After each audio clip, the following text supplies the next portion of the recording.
Hey everyone, I'm Matt Niblock with Fancy Friday, and welcome to the Fancy Friday pre-show. Today, I have a special guest with me, Emily Bolin from Please Pass the Love. Emily, thanks so much for joining me. Hello, thank you so much for having me. What an honor. Yeah, absolutely. So before we jump into Please Pass the Love, I wanted to remind our viewers that Casual Friday is canceled. That's right. This week we are putting the sweatpants back in the closet. And today with me, I actually have one of my favorite pieces of casual clothing. It's kind of like a little track jacket I like to wear around. I probably wear this thing way more than I probably should, to be honest. But Emily, do you have anything casual with you today? Yeah. So I have, obviously, I'm going to show off our little Please Pass the Love stuff, but this is one of my favorite shirts. It's got our logo on it, and then Understanding Minds, Changing Lives is kind of our tagline. It's just a super comfy shirt. I wear it all the time. I have a few of them that I wear, obviously out to events and stuff, but they're one of my favorite shirts to wear at home too.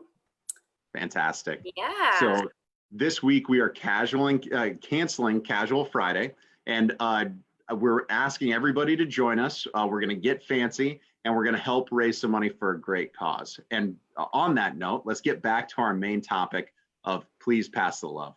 So Emily, can you start by just telling us a little bit about what you do with Please Pass the Love and just what is the organization?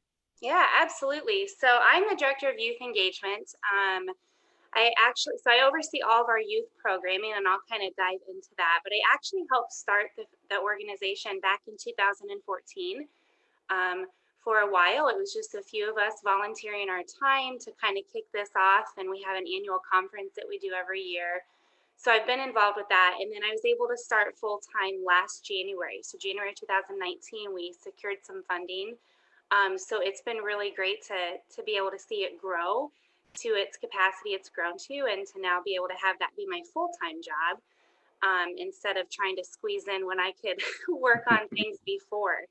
So all about us. We started in 2014, as I said, and we are a youth mental health initiative. So we kind of have two streams that we work on. We do the adult side of things. So we do the annual Midwest School Mental Health Conference, and that is coming up in August. We're going to be doing a virtual format now. Typically, we have around 1,000 educators, school administrators, mental health professionals, school support staff.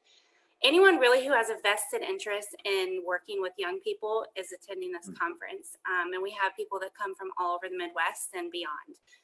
So that's our adult side. And then we also do comprehensive school mental health training. So when you have teachers that have those teacher in-service days, we are going out there and training them on mental health, on teacher wellness and self-care, how to help students who are struggling.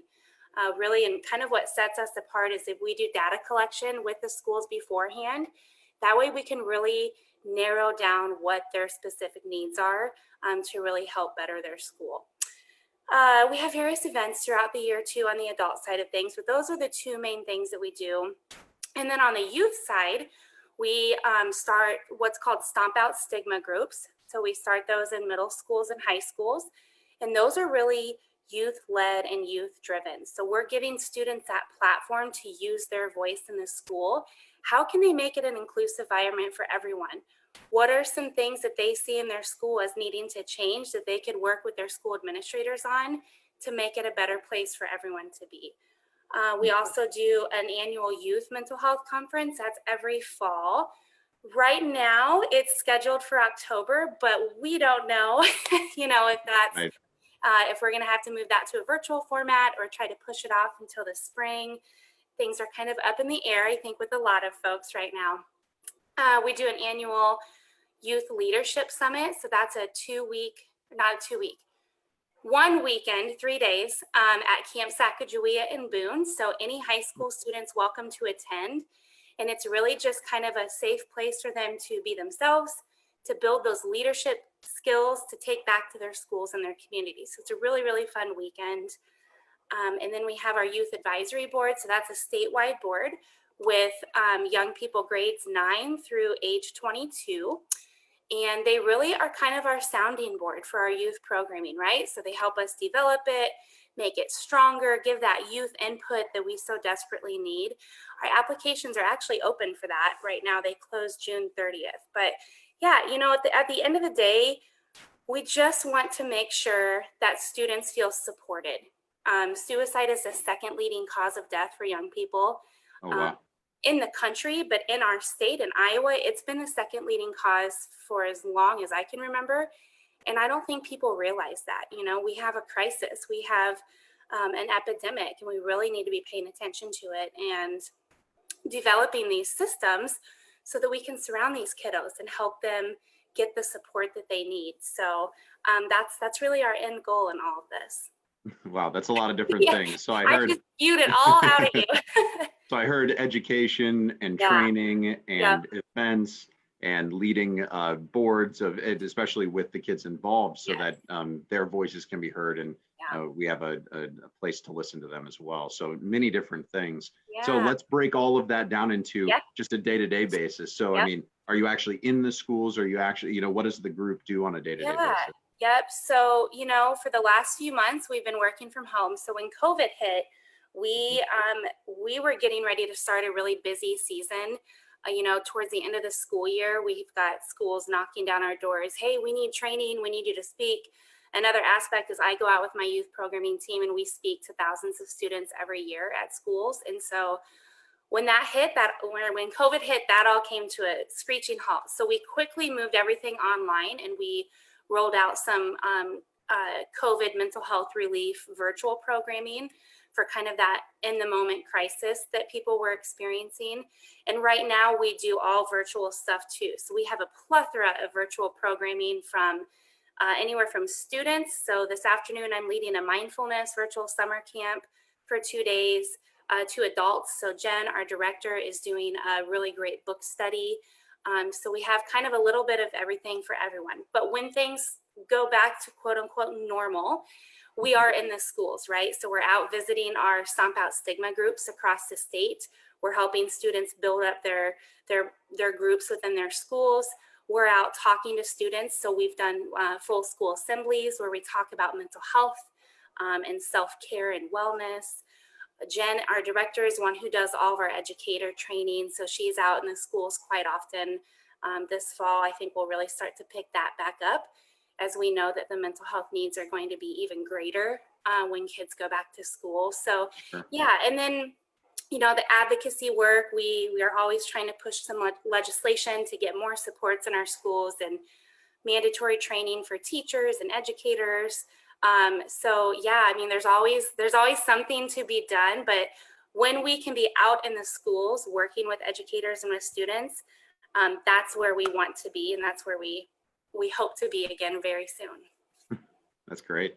Yeah. So let's turn it back to the viewers then. You know, how can people help? Yeah, so how can you help? Well, so again, with the COVID thing right now, you know, with not being able to go out and be in the schools, when we go and present to students, we don't charge anything for that. Our youth programming is all free for the most part. We have some little fees for the conference and summit. But when we're going out and training schools, that's a funding stream for us. So that's one of the ways we get our money to keep our doors open. So with that being put to a halt, we haven't had that. So really, financial donations are really going to go a long ways right now as we're working to build our online programming and really at the end of the day, keep our doors open. As a small nonprofit, you know, Right. we've been hit pretty hard and we want to be able to continue this and keep our doors open.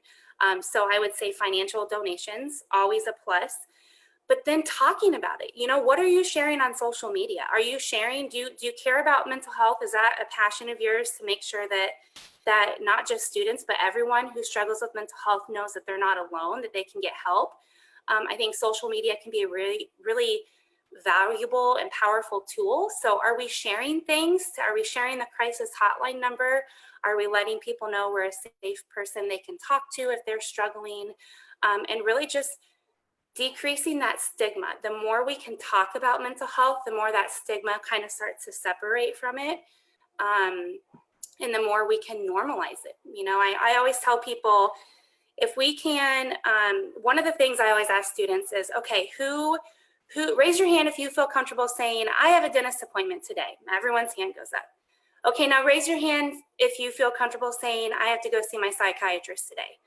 And the hands stay down, you know? So the more we can start to talk about that and normalize it, the more that people are gonna know they're not alone and know that it's okay to struggle and it's okay to not be okay and to reach out for help. So everyone can play a part in decreasing that by talking about it, opening up. Yeah, I have struggles. I struggle with depression and anxiety.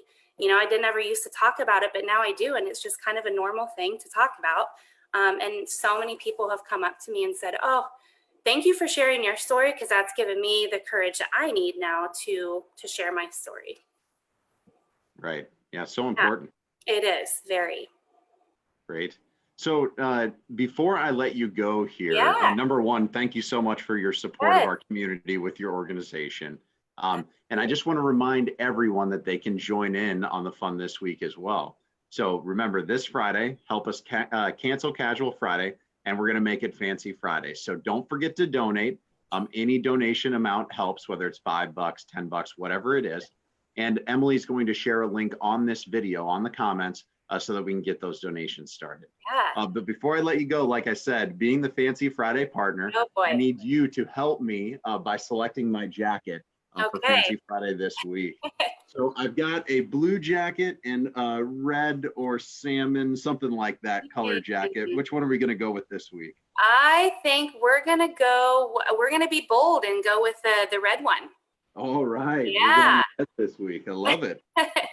That's perfect. Yeah. So Emily, thanks again.